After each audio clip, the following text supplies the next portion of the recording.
It was cold, nearly freezing, on the night of November 14th. The kind of night when even the wind seemed afraid to whistle through the pines of Ashwood, Oregon.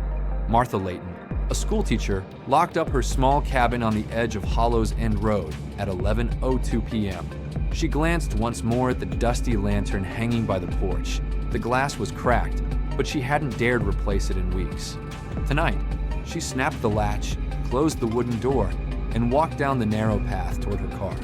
15 minutes later, she realized she had left something behind. The lantern. She paused, looked over her shoulder. A thin mist crawled between the trees. The forest seemed silent, too silent. "I'll just grab it and go," she muttered to herself. She turned back. The soft crunch of her boots faded into the mist as she approached the porch.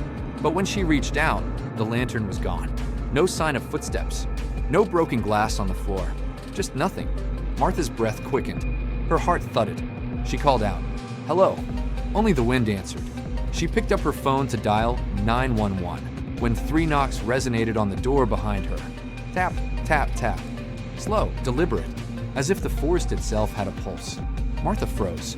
From somewhere deep inside the cabin came a whisper, "Help me." Her blood ran cold. She sprinted to her car, doors locked, engine started, and didn't stop until the glow of Ashwood's main street lamps swallowed her in warmth.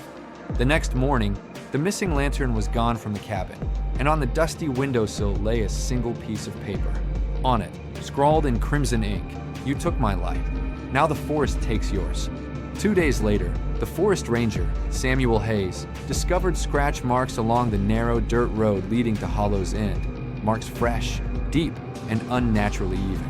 No claw prints, no animal tracks, just lines as though carved by a blade dragged slowly behind something heavy.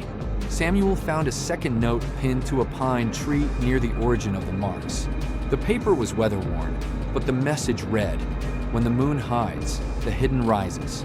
Locals began whispering about the old legend of Hollow's End, a forest cursed long ago, where travelers disappeared without trace, their lanterns extinguished, their calls swallowed by the trees.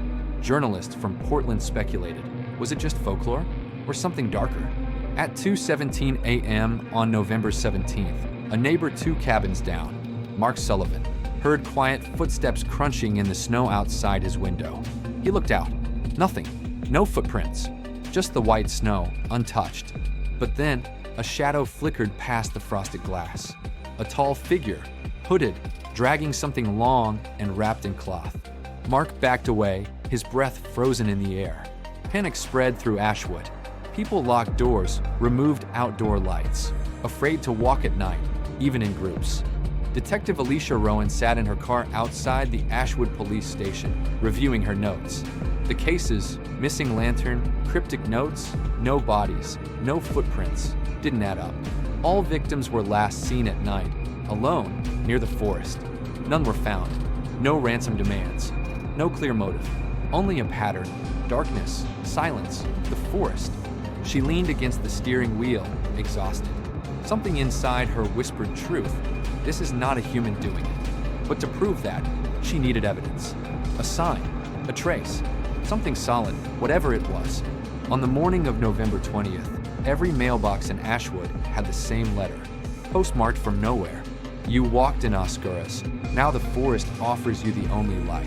Come, Hollow's End, midnight. Detective Rowan read the letter twice. Then she locked it in an evidence bag. That night, a bitter wind howled. The moon remained invisible behind dense clouds. The forest on Hollow's End Road stood silent, waiting. At midnight, Rowan sat in her patrol car at the forest's edge. The trees loomed black, stretching tall against the sky. She shone her flashlight down the narrow path. Nothing.